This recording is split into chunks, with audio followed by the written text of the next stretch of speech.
Bonjour, aujourd'hui je vais vous parler de ce livre Petit traité de l'humour au travail de David Autissier et Élodie Arnegui. David Autissier est maître de conférence en management à Paris. Élodie Arnegui est consultante en conduite du changement et en management. Il publie ce livre en 2012 et ils y passent en revue les différentes fonctions de l'humour en entreprise. Il montre les avantages, les bienfaits, mais aussi les risques, les limites à ne pas dépasser.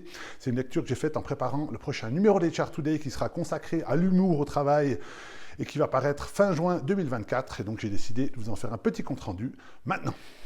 Dans la première partie du livre, ils vont citer plusieurs études, chiffres et statistiques pour montrer comment l'humour est utilisé au travail. Et dans une étude américaine, 84% des DRH interrogés estiment que les personnes qui maîtrisent bien l'humour font mieux leur travail. Dans une autre étude réalisée par les deux auteurs en 2009 et 2010 sur 320 cadres, surtout en grandes entreprises, 96% des personnes interrogées estiment que l'humour est très important, indispensable, important en entreprise, mais 63% d'entre eux estiment aussi que l'humour est insuffisamment utilisé dans le cadre du travail et de l'entreprise. D'autres indications intéressantes, plus les salariés ont des diplômes universitaires, plus ils vont utiliser et apprécier l'humour au travail. Là, les auteurs expliquent ça parce que souvent, c'est des postes, c'est des profils qui ont des postes de coordinateurs. Et donc, dans ces métiers-là, les relations humaines et la régulation des relations humaines est importante. Plus une personne aura de l'ancienneté dans l'entreprise, plus elle va aussi estimer que l'humour, c'est quelque chose d'important. L'humour se pratique surtout entre collègues de même niveau hiérarchique. Donc, plus vous êtes éloigné hiérarchiquement d'une personne, moins vous allez avoir tendance à utiliser de l'humour. Et enfin, l'humour est considéré comme étant un facteur de bien-être par 92% des personnes sondées. Et puis, on dira aussi que l'humour se pratique plutôt en fin de journée qu'au début. Alors l'humour a de nombreux bienfaits en entreprise.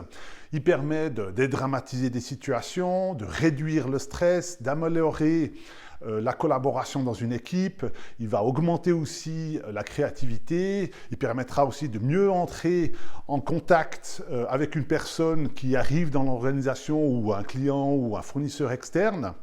Alors en termes de leadership, les auteurs montrent que l'humour permet d'asseoir sa position, d'affirmer justement son leadership, mais aussi de renforcer la cohésion d'équipe, de trouver des solutions innovantes à certains problèmes. Et puis aussi, l'humour permet de mieux faire accepter certains changements. Ça va dépendre évidemment des situations, mais voilà, c'est une manière de prendre du recul, de rire de certaines situations et d'accepter que voilà, il faut qu'on s'adapte, qu'on évolue, parce que le contexte, les contraintes ont évolué également. Sur les formes d'humour les plus appréciées en entreprise, en première position, c'est la dérision subtile de la vie en organisation, et puis ensuite vient tout ce qui touche à l'autodérision. L'humour se manifeste par différentes manières. Alors ça peut être les blagues, c'est souvent par là qu'on connaît l'humour, mais ça peut aussi être par des jeux de mots, des dessins, des photos qu'on va se faire passer via mail ou sur les réseaux sociaux qui sont drôles, mais aussi lors d'événements d'entreprise, de théâtre d'entreprise, de spectacles de fin d'année. Ça peut aussi être des imitations, des parodies de certains comportements. Et puis les auteurs vont montrer que à chaque style, chaque technique, il faut faire attention. Il y a évidemment c'est toujours un terrain glissant, l'humour. Il y a des limites à ne pas franchir, des choses à ne pas faire, parce que on peut vite tomber dans quelque chose d'humiliant, de destructeur, et qui peut aller à l'encontre du but recherché.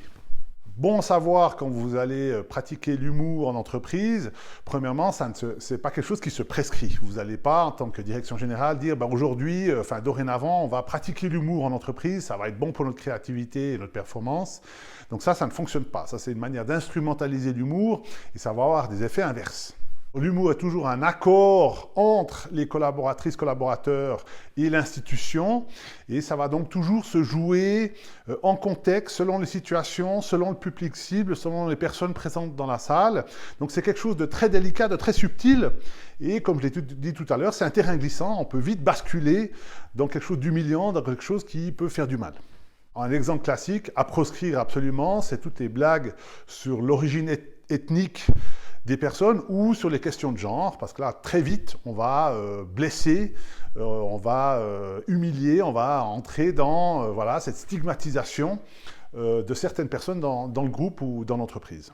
Pour simplifier les choses, c'est vraiment une histoire de culture et d'ambiance. Si la culture d'entreprise est bonne, c'est-à-dire que le stress n'est pas trop élevé, les personnes, les collaboratrices, collaborateurs ont les moyens de faire leur travail, donc les conditions de travail sont bonnes.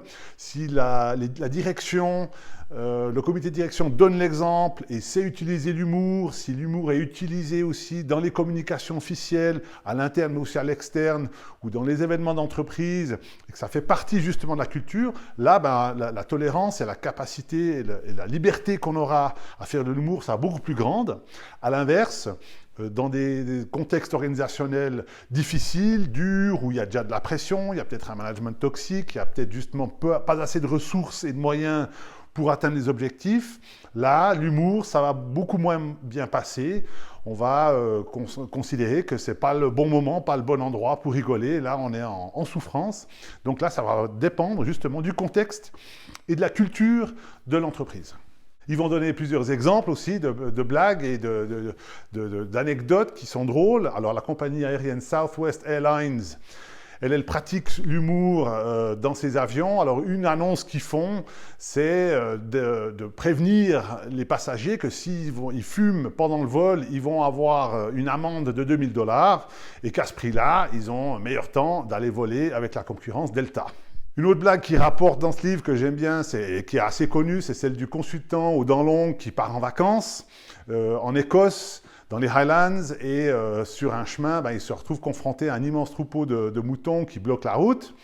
Donc il s'impatiente, il descend, il va demander au berger s'il ne peut pas déplacer ses moutons. Le berger lui dit, ben non, il mange l'herbe, on va attendre qu'il finisse de brouter. Et en attendant, le consultant lui propose donc un défi en disant au berger, s'il arrive à estimer le nombre de moutons qu'il y a sur la route, ben, le berger va lui en donner un. Le berger accepte et le consultant prend une photo ou des photos du troupeau et avec l'aide de l'IA, il arrive à estimer le nombre de moutons qui sont là. Il va le dire au berger, vous avez donc 107 moutons ici. Le berger dit, oui, tout à fait, vous avez raison, vous pouvez en prendre un. Et puis en partant, le berger se tourne vers le consultant et lui dit, ben, moi je vous propose aussi un défi, si je gagne, ben, vous devez me rendre le mouton que vous venez de gagner. Et donc, le défi, c'est, je vais devoir évaluer quel est votre métier. Alors, le consultant accepte, le berger dit, vous êtes consultant, et l'autre lui répond, mais comment est-ce que vous avez su? Et le berger dit, c'est facile. Premièrement, vous êtes venu me parler alors que je ne vous ai rien demandé. Deuxièmement, vous m'avez donné une information sur mon troupeau que je connaissais déjà. Et puis troisièmement, vous n'y connaissez rien à mon métier parce que la bête que vous avez prise avec vous, ce n'était pas un mouton, c'était un petit chien. Alors, mon avis personnel sur ce livre, c'est que j'ai bien aimé. C'est une lecture très accessible, très simple, avec justement une partie avec des études, des chiffres qui permettent d'objectiver ce sujet. C'est un sujet complexe, l'humour au travail, parce que très vite, ça ne devient pas drôle quand vous essayez de décortiquer les mécanismes, comment ça fonctionne, à quoi ça sert, donc ça devient assez sérieux. Mais c'est le but de ce livre, hein, c'est de montrer comment l'humour peut être utilisé, et il l'objective assez bien au début.